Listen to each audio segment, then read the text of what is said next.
Ladies and gentlemen, a bombshell dropped. Minecraft YouTuber number 372, Skeppy, was trending on Twitter today. It's wild news. Plus, Peta goes back to their roots, wreaking havoc and enticing reactions out of everybody on Twitter, making everybody mauled because of their ridiculous antics. And something else, you guys probably know what's going on. You know what's happening. There's some crazy stuff going on in the marketplace. We're just going to talk about it a little bit here in this video. But really quickly, a huge fat majority of people who've watched my videos aren't subscribed. So what does that tell you? What does that tell you? No, genuinely, what does that tell you? Do you want to be part of the little scrubs on the side who just mindlessly click through the videos without ever doing anything? Or do you want to be part of the sub gang? Do you want to join the squad, subscribe, be part of that dedicated, smart, small percentage of people who can commit, who can click that button? So subscribe and put sub gang in the comments and I'll give your comment a heart. I promise, I promise. You know, nowadays, I think unless you've been living under a rock, it's pretty common knowledge that the Minecraft content creator community has just taken the Twitter trending page completely hostage, just bent it over and made it its bitch, just completely decimated it, disrespected it, and left it in the dirt after it was done. And then they just come back for round 2 and round 3, continually through the day. But I found this really great, interesting story that was trending last night. As I just said at the beginning, one of them, Skeppy, was trending today, okay? He was trending with over 40,000 tweets to his name. 43,000 tweets at the time I'm speaking. And surely something eventful something crazy had to happen to this guy for 40,000 tweets, right? I'm sure by the time this video is out, there's even more. So let's look into this. Okay, first, it was his birthday. Okay, that's a little acceptable. You know, happens all the time. Content creator's birthday. I mean, not that crazy. But usually it's not this much. What is making it this special today? This tweet by @GOSTWT reads, "For everyone who's not watching or is confused, here's exactly what happened. Skeppy was reading chat after taking a few shots. He mentioned he's a lightweight, and almost said the R slur as he was reading chat. He went on to apologize multiple times and mentioned he felt bad and he was really nervous. He said he's going to regret this and continued apologizing. Please don't clip any of this, as he said he doesn't really want it to be on the internet. That's all. Please don't take things out of context."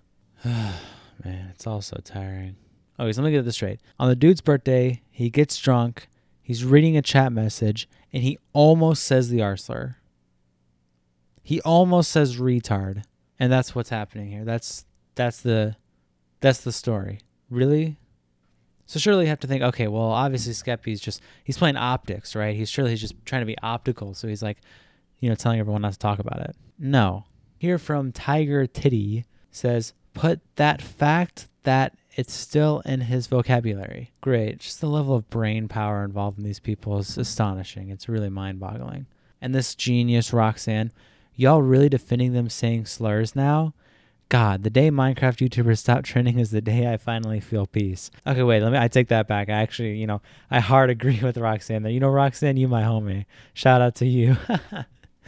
But let's just jump right into the next story. Okay, so Peta. Everyone knows that their Twitter pages have been kind of insane for years now. Their PR team is either completely clueless or they're completely genius because they always make just the most wild posts, the most insane claims. Now, this isn't the topic I'm talking about today, but apparently the PETA UK Twitter showed videos of people having sex, not like super vulgar imagery, but people were obviously having sex and they were comparing meat eaters to vegans and how vegans perform in bed. It was just terrible. It was horrible. But anyway, today they made a post that's going wild on Twitter. People are freaking out about it. People are talking about it. And this is such. "Words can create a more inclusive world or perpetuate oppression. Calling someone an animal as an insult reinforces the myth that humans are superior to other animals and justified in violating them. Stand up for justice by rejecting supremacist language." And they show this beautiful little graph here. Let's take a look at this. "Using animals as insults perpetuates speciesism." And it looks like one of those regular charts where it's like, one of those charts that says, don't say retard, say dumb, right? And this says, instead of chicken, say coward. Instead of rat, say snitch, snake, jerk, pig, repulsive, sloth, lazy. When have you ever heard someone use sloth in a sentence ever besides talking about sloths? "Boy, you sure are acting sloth today." Like, what the fuck? This is terrible. They obviously just didn't even put effort into their attempted PR move, I guess. Advertisement move. And you can tell how lazy it is. Because, yeah, the first two examples, they're great. Chicken, rat, people use it all the time. Snake, people use that. People use those words. But they got lazy.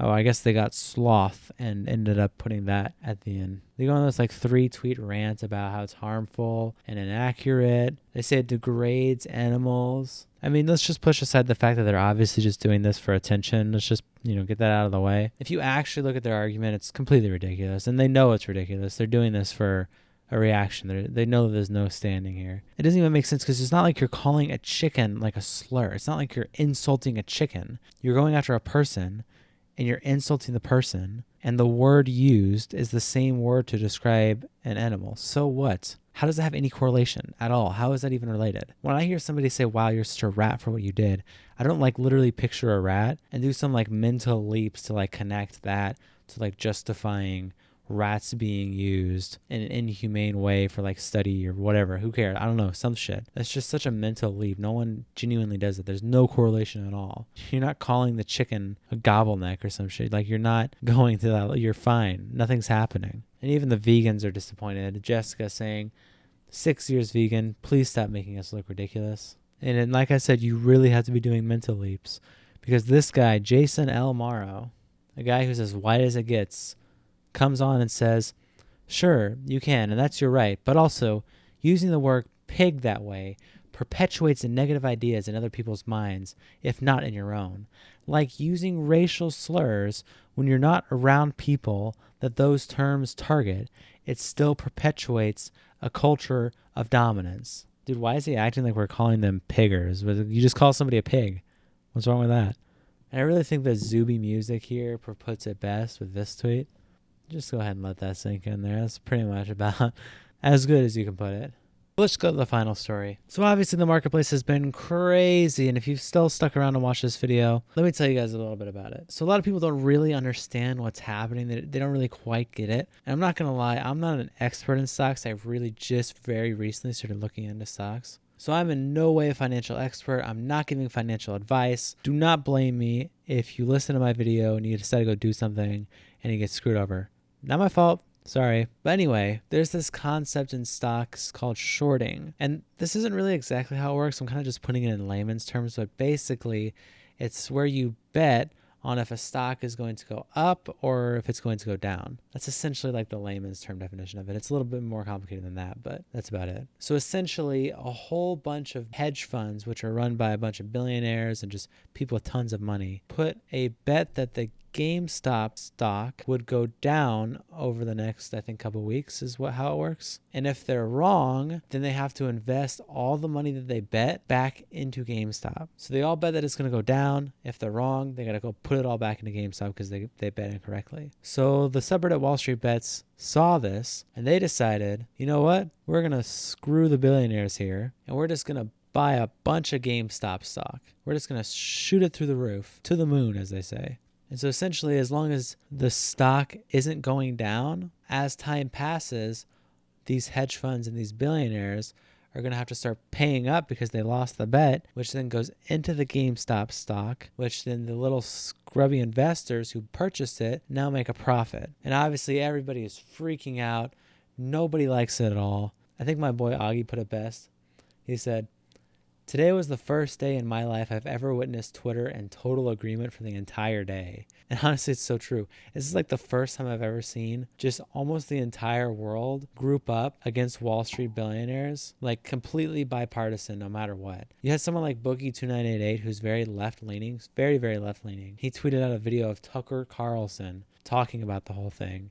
And Boogie was like, wow, I can't believe I'm agreeing with Tucker here. I mean, it's just really a thing of beauty when the two parties come together, put their politics aside, and just go after the common enemy. It's great. It's a lot of fun. But all right, anyway, that's going to wrap it up for this video. Let me know what you guys thought of this video format. I know normally I would just do one story in a 10-minute video, but I think I kind of struggled to find stories because I was always able to find a lot of stories, but not ones that I felt like I could drag out to a 10-minute video. I feel like I'm the type that can just tell a story, summarize it, give my take real quick, go on to the next one. And that's not to like hate on anyone who does 10-minute videos like that, but that's just not my thing, really. That's just not how my brain works. So once again, smash that sub button if you're new, hit the like button on your way out, comment sub gain, and I'll give you a heart. Thanks everyone for watching, and peace out.